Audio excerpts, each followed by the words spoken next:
మాయా సన్నంగా కరెంటు దగ్గర ఉన్నాడు మాయా. నాకు చాలా బాగా నచ్చుడు. ఆ గడ్డ హబ్బ ఎంత బాగుందో, అంత సూపరే. రాముడు చేద్దాం. ఓకే ఓకే ఓకే పెళ్లి చేసేద్దాం. అప్పుడు పెళ్లి చేసి నీకు గంట అన్ని గంట ఓకే అయితే నాకు ఓకే అమ్మా. ఓకే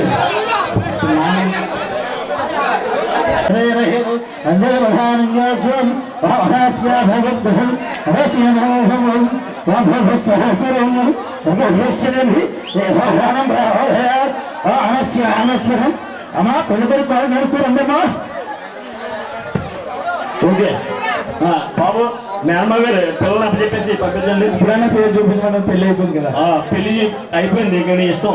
ఆహా, నేను సాధన దగ్గర చూపిస్తాను. చూపించగలమ్మా, ఇక్కడే చూపించండి. లేకండి బాబు పంపించండి. అప్పచెప్పే కుర్రోడికి అప్పచెప్పే.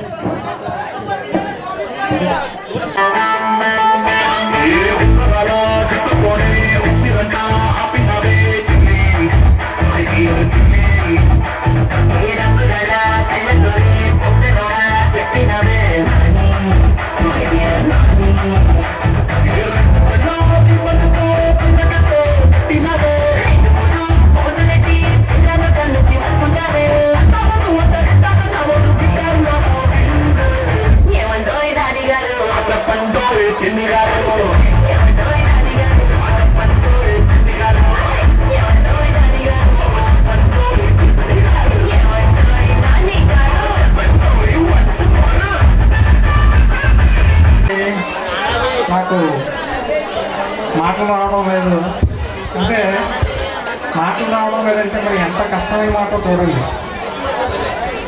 దయచేసి సైలెన్స్ ఉండండి బాబు. ఇంత చక్కటి కార్యక్రమాన్ని మరి నెరవేర్చిన ఈ కార్యక్రమం అంతా ఇంత చక్కగా జరపడం అన్నది ఇక చాలా చాలా కష్టమైన కార్యక్రమం ఇది. అయితే చూడడానికి చెప్పడానికి మరి చాలా తేలిగ్గా ఉండొచ్చు. ఇలాంటి కార్యక్రమానికి మొట్టమొదటిగా మంచి ఆలోచనతో ఇలాంటి కార్యక్రమం చేస్తే బాగుంటుందని మన గ్రామానికి ముందు ఎప్పుడు కూడా జరుపుకున్న తర్వాత ఏవో కార్యక్రమాలు చేసుకుంటూ ఎవరి పనులు చేసుకోవడం ఇలా జరుగుతూ ఉండేది అందరికీ మనకు తెలుసు. అయితే ఈ కార్యక్రమాన్ని ఇంత చక్కగా మరి నేను చాలా ఆనందపడతాను.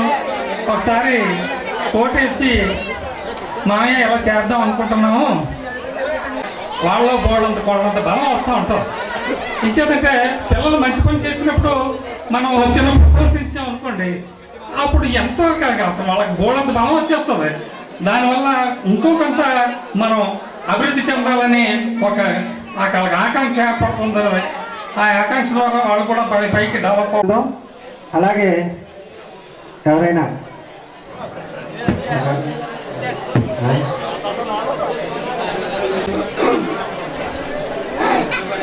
మనం ఊరు ఓడిఎఫ్లో పెట్టాం. ఓడిఎఫ్లో పెట్టామంటే తిండి ఓడి పక్కన పట్టుకుని పెట్టాం. దాన్ని ఏం చేస్తారంటే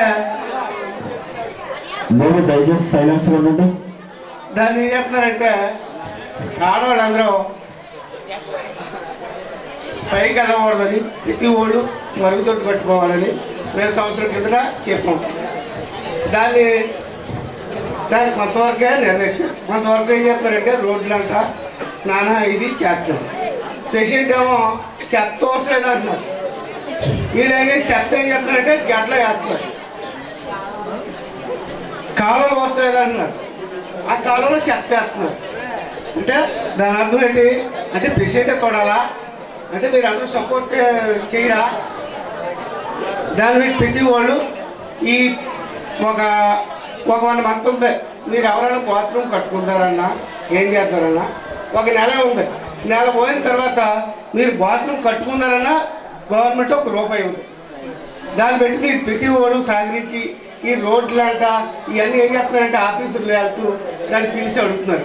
ఇంకా మేము మార్పు రాలేదు, మార్పు ఎప్పుడు తీసుకొస్తానో అడుగుతున్నారు.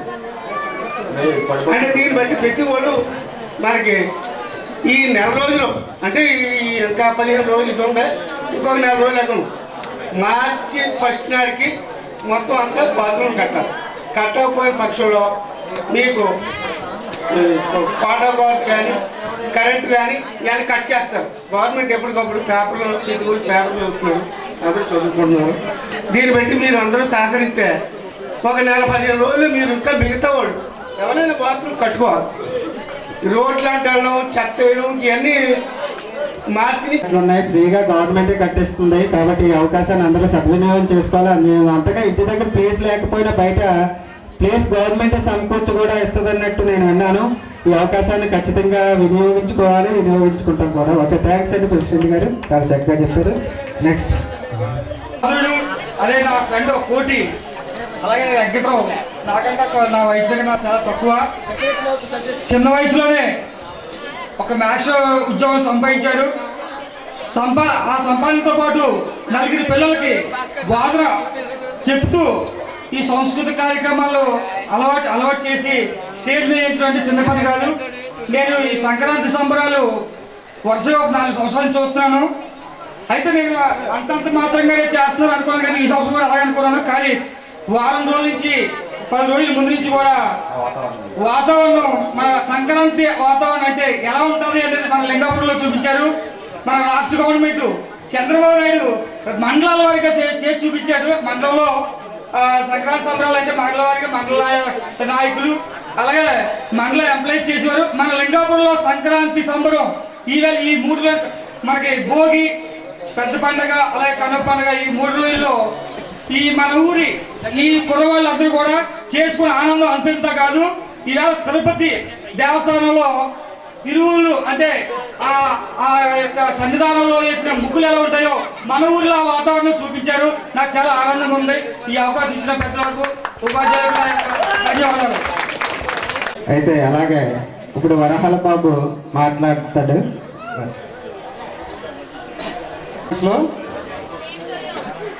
Okay, thank you. చూడండి, నేను ఒక చిన్న కథ ఒకటి చెప్తాను. ముఖ్యంగా ఇది ఆడపిల్లలకు సంబంధించింది, ఆడపిల్ల విలువలు. ఓకేనా, వినండి. కొత్తగా పెళ్ళైన ఒక భార్య భర్త ఉన్నారు, ఒక జంట. వాళ్ళిద్దరూ ఎలా అనుకున్నారు, ఏమనుకున్నారంటే, చూడండి మీ అమ్మ నాన్న వచ్చినా తలుపు తీయకూడదు. ఆ భర్త అన్నాడు మీ అమ్మ నాన్న వచ్చినా తలుపు తీయకూడదు అన్నాడు. వాళ్ళ అమ్మ నాన్న వచ్చారు, ఇద్దరు అమ్మ నాన్నలు వచ్చారు, తలుపు కొడుతున్నారు బయట నుంచి. కానీ వాళ్ళ భర్త అన్నాడు తీకు తీకు తీకు అన్నాడు, తీయలేదు. చాలాసేపు అలా తలుపు కొడుతూనే ఉన్నాడు, తీయలేదు. కానీ కొంత సమయం గడిచేటప్పటికి అలా వచ్చి తలుపు తీసింది. ఎవరు? ఒక ఆడావిడ వచ్చి తలుపు తీసింది. ఓకే, అయిపోయింది. అలా కొన్నాళ్ళు గడిచాయి. కొన్నాళ్ళు గడిచిన తర్వాత వాళ్ళకి ఒక అబ్బాయి పుట్టాడు. వాళ్ళకి ఒక అబ్బాయి పుట్టాడు. చిన్న పార్టీ చేసుకున్నాడు, అందరికీ చేశారు. అలా 2-3 సంవత్సరాలు గడిచాయి. మళ్ళీ ఆడపిల్ల పుట్టింది. వాళ్ళకి ఆడపిల్ల అనేది పుట్టింది. ఏమైంది అప్పుడు? ఒకప్పుడు అబ్బాయి పుట్టినప్పుడు అంటే కాకుండా అమ్మాయి పుట్టినప్పుడు అందుకంటే రెట్టింపుగా పిల్లల వాళ్ళందరినీ పిలిచాడు. మొత్తం అందరినీ ఎక్కడో లేని వాళ్ళందరినీ ఫ్రెండ్స్ని రిలేషన్స్ మొత్తం అందరినీ పిలిచి గ్రాండ్గా పార్టీ చేస్తున్నాడు.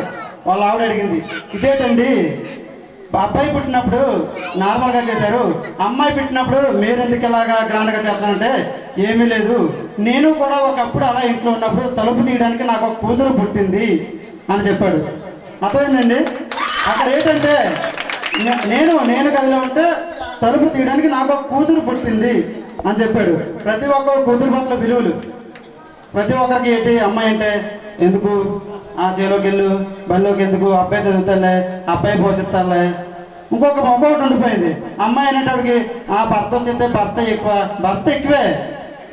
చిన్న ఉదాహరణ చెప్పమంటారా వద్దంటారా? ఓకే, చూడండి. అది ఒక స్కూల్లో కొంతమంది పిల్లలు ఉన్నారు. ఒక టీచర్ అడిగింది, నేను ఒక దగ్గర చూసి చదువుకునేవి.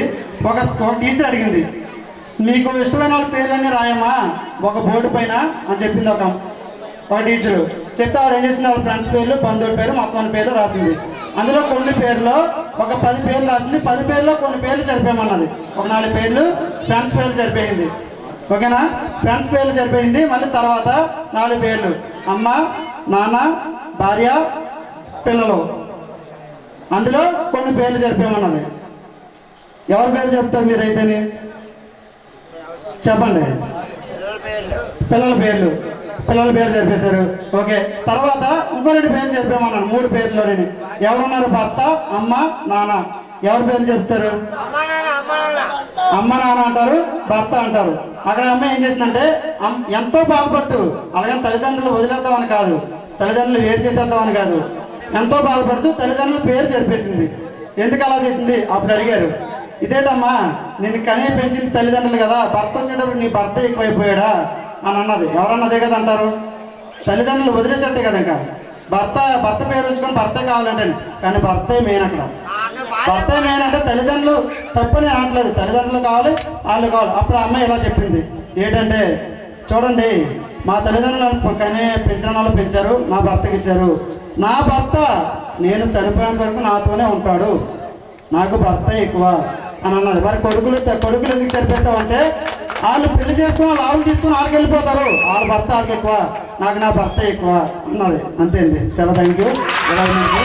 రాదంటూనే ప్రయత్నిస్తానని చాలా చక్కగా తన భావాలను షేర్ చేసుకుంటాడు. సూర్య, ప్లీజ్ కమాండ్ డయస్.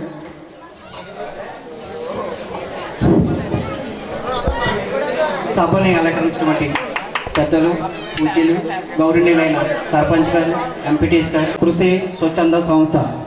ఈ సంస్థ ద్వారా 10 మందికి మంచి చేయాలని, మన ఊరి అభివృద్ధి 10 మందికి చూపించాలని నాకుంది. మీకుందా?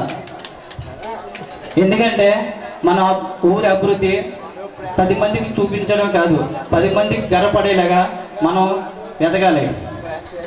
అందులో అమ్మవారి గుడికి, పోలేరమ్మ గుడికి టైల్స్ వేయడం జరిగింది. అందులో సుమారు 32,000 రూపాయలు ఖర్చు అయింది. అందులో నా మిత్రులైనటువంటి పివిఎస్ రామనాయుడు, జి రమణ, వీళ్ళది కుసలపూడండి, వాళ్ళు నాకు 20,000 ఇవ్వడం జరిగింది. ఈ సభాముఖం విని నన్ను నమ్మి వాళ్ళు 20,000 రూపాయలు ఇవ్వడం జరిగింది. దాంట్లో నేను 12,000 వేసి ఆ గుడికి టైల్స్ వేయించడం జరిగింది. కానీ అంతటితో ఆగకూడదు నేను నిర్ణయించుకున్నాను. దానికి నా ప్రోత్సహించినటువంటి రామకృష్ణ, తుని, అలాగే చిటికల రమణ, నా వెనకుంటూ నన్ను బాగా ప్రోత్సహించిన వ్యక్తి సంజయ్. సమాజం మీరే కాదు, మనం మంతు సాయం చేయాలని తన నుంచి నేను నేర్చుకున్నా. అలాగే రమణ, చిటికల రమణ, ఆయన నూజివీడులో జాబ్ చేస్తున్నాడండి. తను ప్రోత్సహించడం, రామకృష్ణ అనే నాకు ప్రోత్సహించడం ద్వారా నేను ముందుకు నడుస్తున్నానంటే దానికి మొదటి కారణం వీళ్ళు ముగ్గురండి. అలాగే మన ఊరికి 10 బెంచీలు వేయించడం జరుగుతుంది. అది రేపు రిపబ్లిక్ డే 26 అది తీసుకురావడం జరుగుతుంది. అది 10 బెంచీలు ఎందుకనేదంటే, అది కూర్చుంటే మాత్రం ఏదో మన సలహాలు, సందేహాలు చెప్పుకోవడం కోసం కాదు. ముసలైనటువంటి పిల్లలు సాయంత్రం వేళ చక్కగా అందుమే కూర్చొని రిలీఫ్ అవ్వడం, 10 విషయాలు 10 మందితో చెప్పుకోవడం అనేది జరుగుతుంది. అలాగే చదువుకున్న టైంలో లింగాపురం సెంటర్లో ఒక బెంచి కానీ, అలాగే ఒక కూర్చొనికి ఒక దెమ్మ కానీ అనేది ఏమీ లేదు. కానీ నేను దగ్గర 10 సంవత్సరాలు చూస్తున్నా, ఏనాడైనా సరే పిల్లలు చదువుకున్న వాళ్ళందరూ అక్కడ నుంచొని ఉండదు తప్ప ఏనాడు కూర్చొని అవకాశం కూడా లేదు అక్కడ. అందుకని ఆ దృష్టిలో పెట్టుకొని ఈ బెంచ్లు తీసుకోవడం జరిగింది. రేపు 26వ తారీఖుని లింగాపురం సెంటర్లో దుర్గతల్లి గుడి దగ్గర, అలాగే పంచాయతీ ఆఫీస్ దగ్గర, అదే కాలేజీలో గుడి దగ్గర కూడా ఎంచడం జరుగుతుంది. కానీ ఇంతతో ఆగకూడదని అనుకుంటున్నాను. నెక్స్ట్ టైం స్కూల్ పిల్లలకి ఏదైనా మంచి చేయాలని చెప్పి అనుకుంటున్నా. దాన్ని ప్రోత్సహించిన వాళ్ళకి నేను హృదయపూర్వక ధన్యవాదాలు తెలుపుకుంటున్నా. అలాగే కొంతమంది మిత్రులు నాకు డబ్బులు ఇవ్వడం జరిగింది ఆ బెంచీలకి. అది నా ఒక్కడి వల్ల కూడా కాదు, నేను ఒక్కడి వల్ల కూడా చేయలేను. వాళ్ళ మిత్రులు ఏంటంటే అడిగళ్ళ కృష్ణ, తుని 5,000 రూపాయలు ఇవ్వడం జరిగిందండి. శ్రీనివాస్ మా ఓనర్ గారండి, ఆయన నాకు 5,000 ఇవ్వడం జరిగింది. అలాగే చిటికల రమణ నూజివీడులో జాబ్ చేస్తున్నాండి, ఆయన మనూరే, చిటికల ఊరే వాళ్ళ అబ్బాయి, 2,000 రూపాయలు ఇవ్వడం జరిగిందండి. రాజేష్ వాజువాక నా మిత్రుడండి, ఆయన మా రీసెంట్గా మ్యారేజ్ అయింది, మీరు అందరూ అక్కడ కలిశారు, ఆయన 2,500 రూపాయలు ఇవ్వడం జరిగిందండి. శివాజీ తంగేడు 2,500 రూపాయలు ఇవ్వడం జరిగిందండి. రామకృష్ణ ఆయనది పెందుర్తి, ఆయన 2,000 చాలా ఉన్నత ఆశయంతో కృషి స్వచ్ఛంద సంస్థని స్థాపించి ఇలా డొనేషన్ కలెక్ట్ చేసి మానవ సేవే మాధవ సేవ మానవులకు సేవ చేయడానికి మనవాడు కూడుకున్నందుకు అందరూ కూడా ఒకసారి గట్టిగా చప్పట్లతో అభినందనలు తెలియజేయాలని అనుకుంటున్నాను. ఈ కృషి స్వచ్ఛంద సంస్థ 3 కాయలు 6 పువ్వులుగా వర్ధిల్లాలని మనస్ఫూర్తిగా కోరుకుంటున్నాను. చివరిగా ఒక మాట అండి, మాకున్న దాంట్లో చిన్న సహాయం మన ఊరికి చేయండి. చిన్నారులకు నా వందనములు. మనం ప్రతి పని ఎందుకు చేస్తున్నాం, ఏమిటి, ఎలా చేస్తున్నాం అన్నదే మనకు మెయిన్ కాన్సెప్ట్. ఏమన్నది ఏ పని చేసుకున్నా ఎందుకు చేసుకుంటున్నాం. For example Sankranti. అసలు సంక్రాంతి అంటే ఏంటి, ఎందుకు మనం ఇలా జరుపుకుంటున్నాం, అది ఫస్ట్ క్వశ్చన్. సంక్రాంతి అనేది మొదటగా తమిళనాడులో మొదట చేసేదండి. తమిళనాడులో 4 రోజుల పండగ. అసలు ఎందుకు జరుపుకున్నాం అంటే మన దక్షిణ భారతదేశంలో అందరూ ప్రజలు కూడా ఎక్కువ ఆధారపడేది ఏంటి, వ్యవసాయం. వ్యవసాయంలో ప్రధానమైన పంట వరి. వరి మీద మనం డిపెండ్ అవుతున్నాం కాబట్టి మనం రైతులు వ్యవసాయదారులను అనుకుంటున్నాం. మనం ఎప్పుడైతే వరి బాగా పండి మనకి జనరల్గా డిసెంబర్లో కోతలు వస్తాయండి. వరి డిసెంబర్లో వచ్చిన తర్వాత అది కుప్పను వచ్చి వచ్చిన ధాన్యాన్ని మనకు సరిపడా ఉంచుకొని కొంత ధాన్యాన్ని అమ్ముకొని ఆ వచ్చిన ఆదాయంతో మనం పండగ జరుపుకుంటాం. అందువల్ల సంక్రాంతి అనేది ఏంటి, మన పండగ, వ్యవసాయదారుల పండగ. ఆ వచ్చిన డబ్బులతో కూతుర్లు అల్లులు ఇంటికి పిలుచుకొని వాళ్ళకి పట్టుబట్టలు కానీ అంటే ఏ బట్టలు అవ్వచ్చు ఉన్న డబ్బులు బట్టి కొత్త బట్టలు ఇచ్చి ఖర్చులకు డబ్బులు ఇస్తూ సాగనంపే పండగే సంక్రాంతి. అందుకే ఫస్ట్ మనం ఏంటి, సంక్రాంతి ఎందుకు జరుపుకుంటున్నాం, ఎలా జరుపుకుంటున్నామో చూద్దాం. ఉదయం తెల్లవారుజామునే పక్షులు లేచి అవ్వచ్చు, గవర్నమెంట్ ఉద్యోగం అవ్వచ్చు, ప్రైవేట్ ఉద్యోగం అవ్వచ్చు. ఉదయం అంటే మనం చదివిన తర్వాత కుటుంబ పోషణ నిమిత్తం తనకు దాన్ని పోషించుకోవడం అవ్వచ్చు, తల్లిదండ్రులు పోషించుకోవడం అవ్వచ్చు. మొత్తం మీద కుటుంబ పోషణ నిమిత్తం ఎక్కడెక్కడో దేశ విదేశాలు అవ్వచ్చు, రాష్ట్రాలు అవ్వచ్చు, వేరు వేరు ప్రాంతాలు అవ్వచ్చు. అలా ఉదయమే గూటు నుంచి వెళ్ళిన పక్షులు సాయంత్రానికి ఎలాగైతే తిరిగి వస్తాయో మేము కూడా అంటే మాలాంటి వాళ్ళు కూడా సాయంత్రం అంటే పండగ అనే వాతావరణం వచ్చినప్పుడు మనం ఏం చేస్తాం, ఒక పూటకి ఎలాగ పక్షులు చేరుతాయో అదేవిధంగా అందరూ కూడా ఊళ్ళోకి వచ్చి ఒకరికొకరు పరిచయాలు పెంచుకుంటూ మాట్లాడుకుంటూ మన యొక్క వాతావరణాన్ని ఆలోచన ఇక్కడ స్టేజ్ మీద ప్రైజ్ ఇస్తున్నామంటే సింపుల్గా తీసుకోకండి. ఈ స్టేజ్ యొక్క అదృష్టం ఎంతమందికి వస్తుంది, దానికోసమే మనం ప్రయత్నించాలి. మెయిన్ ఉద్దేశం ఏంటంటే ఎడ్యుకేషన్ పరంగా ఎక్కువ మంది డెవలప్ చేయాలనే ఉద్దేశమే మెయిన్. నెక్స్ట్ విద్యార్థులకి ఒక్క సూచన, తల్లిదండ్రులకు ఒక సూచన. విద్యార్థులు చదవగలిగితే చదవండి, చదువును మాత్రం చదువుతున్నట్టు సాగదీయకండి. ఎందుకంటే మీ మీద ఎంతో నమ్మకం పెట్టుకొని మీ తల్లిదండ్రులు భూములు అమ్మి అప్పులు చేసి మిమ్మల్ని చదివించడానికి ట్రై చేస్తున్నారు. కాబట్టి మీరు చదవాలనుకుంటే చదవండి, చదవలేకపోతే మీకు ఏది ఇష్టమైందో ఆ రంగంలోకి వెళ్ళిపోండి. ఎందుకంటే అప్పులు చేసి ఆ తల్లిదండ్రులు బాధలు మిగిలించి అలాంటి పని ఎప్పుడు చేయొద్దు. నెక్స్ట్ తల్లిదండ్రులకు సూచన ఏంటంటే మీ పిల్లవాడు చదవగలిగే కెపాసిటీ ఉండుంటే మీరు చదివించడానికి ట్రై చేయండి. అప్పు చేసినా పర్లేదు, రేపు పొద్దున అదే తీసుకుంటాడు. చదివి మంచి ఉద్యోగం వచ్చింది అనుకోండి, అడ్డమీదగా లక్షలు కాదు కోట్లనే తీసుకోగలరు. ఓకే, నాకు ఈ అవకాశం ఇచ్చిన లింగాపురం ప్రజలందరికీ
మెడల్తో సత్కరిస్తారు. 505